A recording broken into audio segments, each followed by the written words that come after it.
ಶ್ರೀ ಗುರು ರಾಘವೇಂದ್ರಾಯ ನಮಃ. ನಿತ್ಯಂ ಅಮ್ಮ ಮಗಳು ಯೂಟ್ಯೂಬ್ ಚಾನಲ್ಗೆ ಸ್ವಾಗತ. ವಿಡಿಯೋ ನೋಡ್ತಿರೋ ಪ್ರತಿಯೊಬ್ಬರಿಗೂ ನನ್ನ ನಮಸ್ಕಾರಗಳನ್ನ ತಿಳಿಸ್ತಾ ಇವತ್ತಿನ ಈ ವಿಡಿಯೋದಲ್ಲಿ ಈ ಗುರುವಾರದಿಂದ ಮುಂದಿನ ಗುರುವಾರದವರೆಗೂ ಹಬ್ಬ ಅಂದರೆ ಪ್ರತಿನಿತ್ಯ ಕೂಡ ಹಬ್ಬದ ರೀತಿ ಆಚರಣೆ ಮಾಡುವಂತಹ ರಾಯರ ವರ್ಧಂತಿ ಬರ್ತಿದೆ. ಅದ್ರ ಬಗ್ಗೆ ತಿಳಿಸ್ಕೊಡ್ತಾ ಇದ್ದೀನಿ.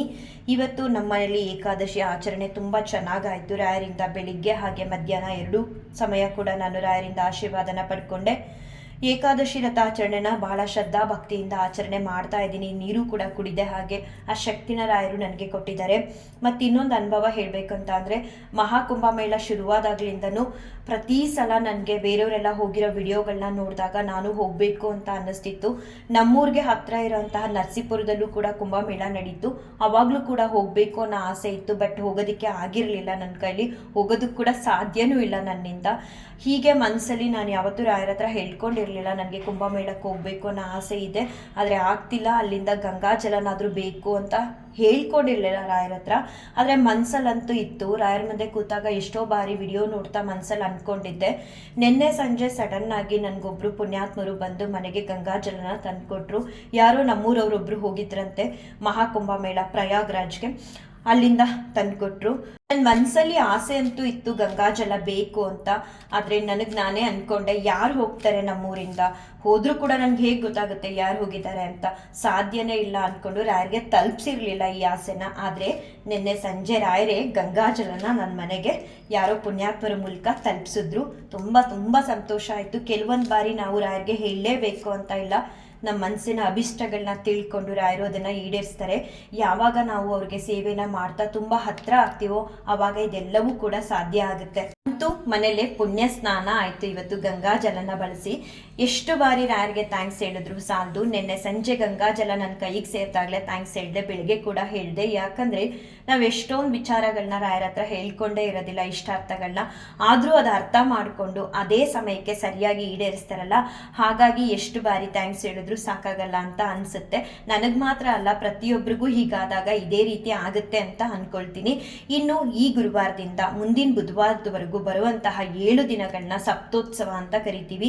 ಯಾಕಂದರೆ ರಾಯರ ವರ್ಧಂತಿ ಮಾರ್ಚ್ 6ನೇ ತಾರೀಕಿದೆ.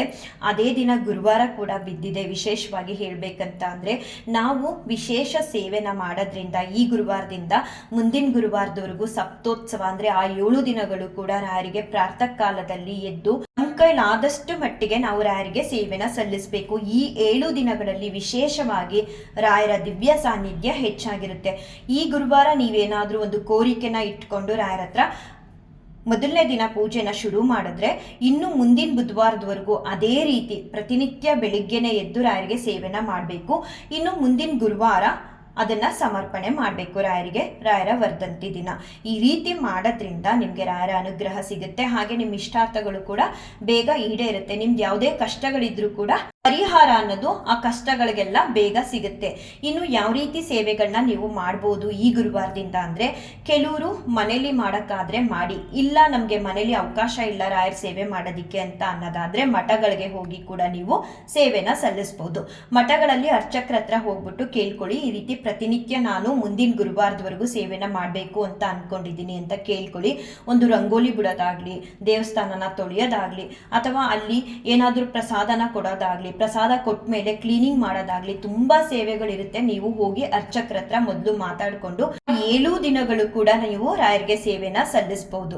ಇನ್ನು ಮನೇಲಿ ಸಲ್ಲಿಸಬೇಕು ರಾಯರಿಗೆ ಸೇವೆನ ಅನ್ನೋದಾದ್ರೆ ಮೊದಲು ಡಿಸೈಡ್ ಮಾಡ್ಕೊಳ್ಳಿ, ದೇವ್ರ ಮನೇಲೆ 7 ದಿನಗಳು ಕೂಡ ರಾಯರಿಗೆ ತುಪ್ಪದ ದೀಪನ ಹಚ್ಚಿ ನಾವು ಸೇವೆನ ಸಲ್ಲಿಸ್ತೀರಾ, ಇಲ್ಲ ಹಾಲಲ್ಲಿ ಎಲ್ಲಾದ್ರೂ ರಾಯರ ಫೋಟೋ ಇಟ್ಟು ಅಲ್ಲಿ ಸೇವೆನ ಸಲ್ಲಿಸ್ತೀರಾ ಅಂತ. ಸೇವೆ ಸಲ್ಲಿಸೋ ಮೊದಲನೇ ದಿನ ಅಂತೂ ತುಪ್ಪದ ದೀಪ ಹಚ್ಚಿ ರಾಯರ ಹತ್ರ ನಿಮ್ಮ ಇಷ್ಟಗಳು, ನಿಮ್ಮ ಕಷ್ಟಗಳು ಏನಿದೆ ಅದನ್ನೆಲ್ಲ ಹೇಳ್ಕೊಂಡು ರಾಯರಿಗೆ ಶ್ರೀ ರಾಘವೇಂದ್ರಾಯ ನಮಃ ಅಂತ ಎಷ್ಟು ಬಾರಿ ಹೇಳೋದಕ್ಕೆ ಸಾಧ್ಯ ಅಷ್ಟು ಬಾರಿ ಹೇಳಿ, ಇಲ್ಲ ಗುರುಸ್ತೋತ್ರನ ಹೇಳಿ, ಹಾಡುಗಳನ್ನ ಕೇಳಿ. ಸೇವೆ ಅಂದರೆ ಇದೆ, ನೀವೇನೇ ಒಂದು ಮಾಡಿದ್ರು ಅವತ್ತೊಂದು ದಿನ ಒಬ್ರಿಗೆ ಸಹಾಯ ಮಾಡಿ ₹1 ದಾನ ಕೊಟ್ಟರು ಕೂಡ ಆ 7 ದಿನಗಳು ರಾಯರಿಗೆ ನೀವು ಮಾಡುವಂತಹ ಸೇವೆಗಳ ಲೀಸ್ಟ್ಗೆ ಸೇರುತ್ತೆ. ಕೆಲವರು ಸಾಧ್ಯ ಆದರೆ ಅನ್ನದಾನ ಕೂಡ ಮಾಡ್ಬೋದು. 4 ಜನಕ್ಕೆ ಮನೇಲಿ ಕೂಡ ಪ್ರಸಾದನ ಮಾಡಿ ನೀವು ಹಂಚ್ಬೋದು. ಯಾವ ರೀತಿ ಬೇಕಾದರೂ ಮಾಡ್ಬೋದು. ನೀವೇನೇ ಮಾಡಿದ್ರು ಆ 7 ದಿನಗಳಲ್ಲಿ ರಾಯರನ್ನ ನೆಂದು ಅದು ಸೇವೆ ಅಂತ ಅರ್ಥ ತಗೊಳುತ್ತೆ. 7 ದಿವಸ ಕೂಡ ನೀವು ರಾಯರಿಗೆ ತುಪ್ಪದಿಂದ ದೀಪ ಹಚ್ಚೋದಕ್ಕೆ ಸಾಧ್ಯ ಆಗಲ್ಲ ಅಂತ ಅನ್ನೋರು ಮಾತ್ರ ಮೊದಲನೇ ದಿನ ಅಂದರೆ ಈ ಗುರುವಾರ ಶುರು ಮಾಡ್ತಿರಲ್ಲ ಅವತ್ತು ತುಪ್ಪದಿಂದ ದೀಪ ಹಚ್ಚಿ ಉಳಿದ ದಿನಗಳಲ್ಲಿ ನಿಮ್ಮನೇಲಿ ಯಾವ ಎಣ್ಣೆನ ಬಳಸಿ ದೇವರಿಗೆ ದೀಪ ಹಚ್ಚುತ್ತೀರಾ ಅದೇ ಎಣ್ಣೆನ ಉಪಯೋಗಿಸಿ ರಾಯರಿಗೆ ದೀಪ ಹಚ್ಚಿ. ಆದರೆ ಪ್ರಾತಃ ಕಾಲದಲ್ಲೇ ಆಗಬೇಕು. ಆ 7 ದಿವಸಗಳು ಕೂಡ ಅವಾಗಲೇ ಹೇಳಿದಾಗೆ ರಾಯರ ದಿವ್ಯ ಸಾನ್ನಿಧ್ಯ ಹೆಚ್ಚಿರುತ್ತೆ. ಆ ಕಾರಣ ಅದೇ ಸಮಯದಲ್ಲಿ ನೀವು 7 ದಿನಗಳು ರಾಯರಿಗೆ ಸೇವೆನ ಸಲ್ಲಿಸಬೇಕು. ಇನ್ನು ಕೊನೆ ದಿನ ಅಂದರೆ ರಾಯರ ವರ್ಧಂತಿ ದಿನ ನೀವು ತುಪ್ಪದಿಂದನೇ ರಾಯರಿಗೆ ದೀಪನ ಹಚ್ಚಿ ಏನಾದರೂ ಸರಿ ರಾಯರಿಗೆ ಸಿಹಿನ ಮಾಡಿ ನೈವೇದ್ಯನ ಮಾಡಿ. ನಿಜವಾಗ್ಲೂ ರಾಯರು ನಮ್ಮನ್ನೆಲ್ಲ ಉದ್ಧಾರ ಮಾಡಬೇಕು ಅಂತಾನೆ ಸನ್ಯಾಸತ್ವನ ಸ್ವೀಕಾರ ಮಾಡಿ ಅವರು ಬೃಂದಾವನದೊಳಗಡೆ ನೆಲೆಸಿದ್ದಾರೆ. ಇನ್ನೂ ಹೆಚ್ಚಿನ ಸೇವೆನ ನಾವು ರಾಯರಿಗೆ ಮಾಡಬೇಕು ಅಂತ ಅಂದ್ಕೊಂಡವರು ರಾಯರ ಮಠಗಳಲ್ಲಿ ಅನ್ನದಾಸೋಹ ಮಾಡಿಸ್ಬೋದು. ಅಲ್ಲೇ ವಿಧ ವಿಧವಾದ ಸೇವೆಗಳನ್ನ ಬೋರ್ಡಲ್ಲಿ ಹಾಕಿರ್ತಾರೆ. ಅದರಲ್ಲಿ ನಿಮಗೆ ಯಾವುದು ಇಷ್ಟ ಅದನ್ನು ನೀವು ರಾಯರ ಹೆಸರಲ್ಲಿ ಸೇವೆನ ಮಾಡಿಸ್ಬೋದು.